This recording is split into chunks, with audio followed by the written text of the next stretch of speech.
আসসালামু আলাইকুম বন্ধুরা, চলে আসলাম আরেকটি ব্লগ ভিডিও নিয়ে। তো আজকে তোমাদের সামনে আমি দেখাবো আমাদের ছাদে আমার লাগানো কি কি গাছ আছে সেটাই। তো দেখো বন্ধুরা, এখানে আমার একটা টক কুল বা টক বড়ই গাছ আছে, আর সেই বড়ই গাছটার নিচেই আছে পুঁই শাক। তো দেখো, আমি মাঝে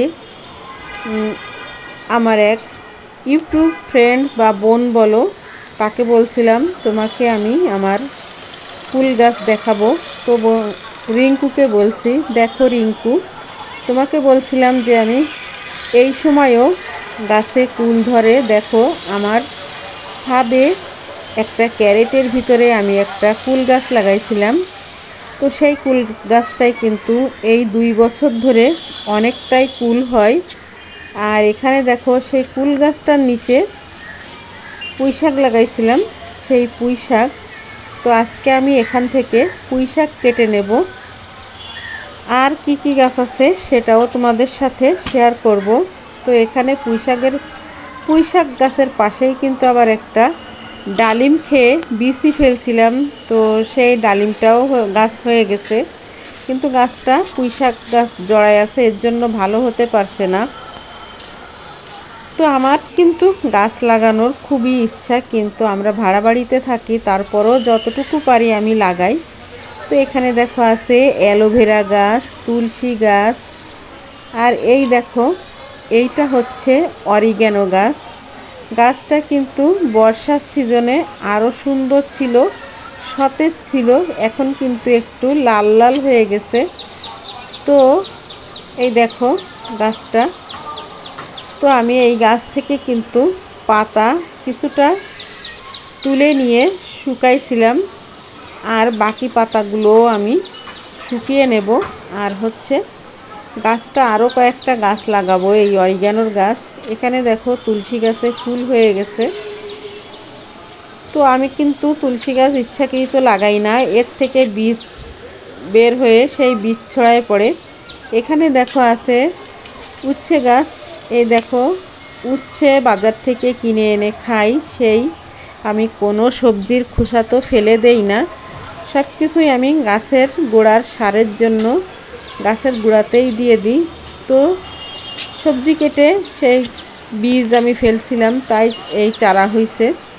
আর এখানে দেখো একটা, আমার মেয়ের যখন কিন্ডারগার্টেনে পড়তো তখন আমি তার স্কুল থেকে একটা অর্জুন গাছের একটা বীজই আনছিলাম, সেই বীজটা আমি লাগাই দিয়েছিলাম।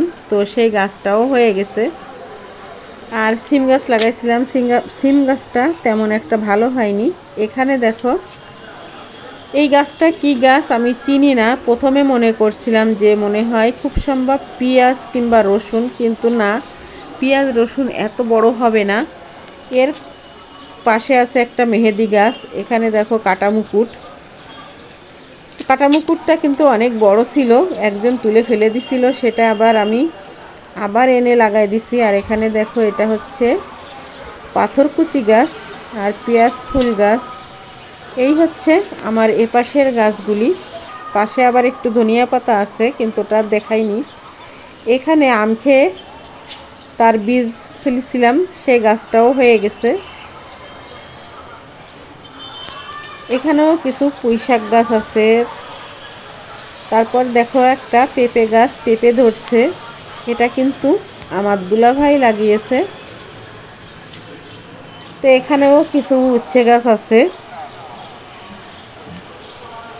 তারপর দেখো, এখানে সৌদির খেজুর গাছ, যেটাকে আমরা বিলাতি খেজুর বলি, সেই বীজ খেজুর খেয়ে সেই বীজই লাগাইছিলাম, সেই গাছটাও অনেক বড় হয়েছে।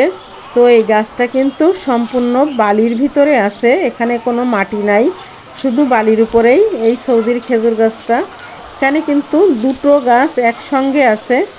তো আমি আর ওটা আলাদা করিনি, হয়তো বা ভাবছিলাম যে আলাদা করলে মারা যেতে পারে।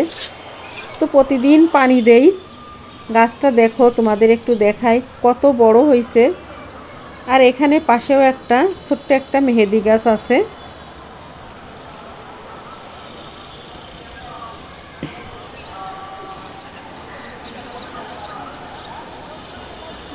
আর আমাদের আশেপাশের বাড়িঘর তোমাদের একটু দেখালাম। রাস্তা সামনে কিন্তু ওই যে চলাচলের রাস্তা, বড় রাস্তা সামনেই। তোমাদের সাথে একটু শেয়ার করি, আমাদের বাসার যে নিচে এখানে একটা ডোবা পুকুর ছিল, সেই ডোবা পুকুরটাকে ভরাট করে এখন এখানে খেলা হচ্ছে। এখানে সবাই র্যাকেট খেলে, রাত হলে সন্ধ্যার পরেই সবাই খেলা শুরু করে। একদিন শেয়ার করব তোমাদের সাথে। চলে আসলাম আবারও কুল গাছের নিচে। তো আমার কুল গাছটা কিন্তু ক্যারেটের উপরে, তোমরা ক্যারেট কেউ চেনো কিনা জানি না। তো এটা মাছের ক্যারেট, যে বড় বড় মাছের ব্যবসা যারা করে তারা এই ক্যারেটে করে মাছ ঢালে, এই ক্যারেটে করে বরফ দিয়ে মাছ রাখে, সেটাতেই আমি গাছ লাগিয়েছি। আর দেখো এখানে এই ড্রাগন গাছটার শ্যুট করা অনেক আগেই। তো আমার এই ড্রাগন গাছটাতে ড্রাগন ধরছিল 3টা, তার ভিতরে একটা টিকছে, একটা ড্রাগন পেকে গেছে। তো আজকে আমি এই ড্রাগন ফলটা তুলে নেব। দেখো কত সুন্দর একটা ড্রাগন ফল হয়েছে। আমি খুব সম্ভব এই ড্রাগন গাছটার বয়স 5 থেকে 6 বছর হবে। তো 5-6 বছর পরে একটা ড্রাগন ফল দেখা দিল অনেক সাধনার পরে। তো এখন আমি ড্রাগন ফলটাকে ছিঁড়ে নিচ্ছি। অনেকটাই পেকে গেছে, যার কারণে পুরোটা ছিঁড়া যাচ্ছে না। দেখো কত সুন্দর লাল টকটকা একটা ড্রাগন ফল পেকে লাল হয়ে গেছে। হয়তো আগামীতে আরও হবে। তো এখন বন্ধুরা চলে আসলাম রান্না করতে। ছাদ থেকে পুঁই শাক কেটে এনে তারপর এখন রান্না করব চিংড়ি মাছ দিয়ে। পুঁই শাক কেটে ধুয়ে রাখছি। আর এখানে পেঁয়াজ, রসুন, শুকনা মরিচ না সরি কাঁচা মরিচ,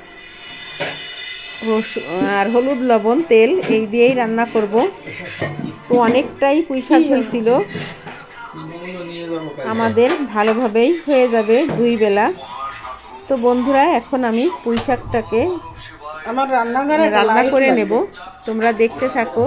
আমার আজকের ভিডিওটা দেখতে দেখতে তোমাদের যদি কোনো অংশে একটু ভালো লেগে থাকে তাহলে বন্ধুরা লাইক, কমেন্ট, শেয়ার, আর নতুন বন্ধু যদি কেউ থেকে থাকো সাবস্ক্রাইব করে আমার চ্যানেলের পাশেই থেকে যেও। আর পাশে থাকা বেল বাটনটি অন করে দিও, তাহলে ভিডিও ছাড়ার সঙ্গে সঙ্গে তোমাদের কাছে পৌঁছে যাবে। প্লিজ বন্ধুরা একটা লাইক দিয়ে ভিডিওটা দেখা শুরু করো। আমি শেষে এসে বললাম যেটা আমার প্রথমেই বলা উচিত ছিল। তো এখন আমি চিংড়ি মাছ, পেঁয়াজ, রসুন, হলুদ, লবণ সব একসাথে দিয়ে দিলাম। কাঁচামরিচটা আমি এখনও দেইনি, তো এখন আমি কাঁচামরিচটাও দিয়ে দিলাম। এখন চিংড়ি মাছগুলিকে আর মশলাগুলিকে ভালোভাবে একটু নেড়ে চেড়ে কষিয়ে নিয়ে তারপর এর ভিতরে আমি শাকগুলি দিয়ে দেব।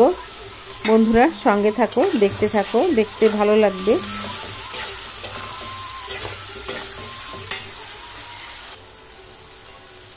দেখো আমার মাছগুলো কষানো হয়ে গেল। এখন আমি শাকগুলি দিয়ে দেব। শাকগুলি দিয়ে ঢেকে দেব। অনেকটাই শাক কিন্তু এখানে আমি তারপরেও শাকের যে ডাটাগুলো আমি দেইনি। ডাটাগুলো যেহেতু আমার ছাদ বাগানের ছাদের নিজের হাতে গাছ লাগানো সেই শাক, তো আমি ডাটাগুলো কিন্তু ফেলে দেইনি। ডাটাগুলো দিয়ে আমি অন্য একটি রেসিপি করব। তো দেখো আমার শাক রান্না কমপ্লিট। কেমন লাগলো আজকের আমার এই ভিডিওটা অবশ্যই কমেন্টের মাধ্যমে জানাবে। আজকের মতো বিদায় নেব। সবাই ভালো থেকো। আল্লাহ হাফেজ।